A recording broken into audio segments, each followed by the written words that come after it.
आज हम बनाएंगे healthy and herbal tomato soup. इसके लिए हम 8 से 10 टमाटर लेंगे।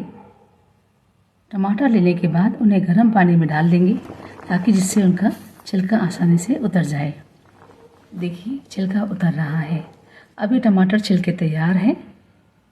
इन्हें एक तरफ रख लीजिए। अब मिक्सर ग्राइंडर में थोड़ा सा अदरक और लहसुन डालकर पीस लीजिए।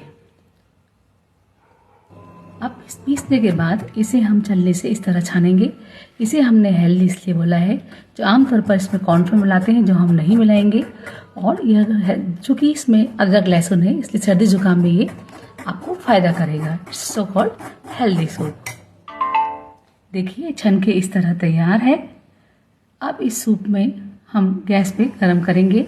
8 से 10 उबाल आने के बाद इसमें हम आधा चम्मच सफ़ेद नमक, आधा चम्मच काली मिर्ची, पिंच ऑफ ब्लैक सॉल्ट, थोड़ा सा शक्कर डाल के उबाल लगा लेंगे।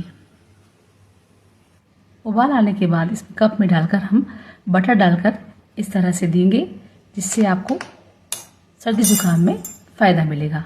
देखिए ये आपका गरम गरम सूप हेल्दी एंड हर्बल तैयार है। लीजिए, आनंद लीजिए।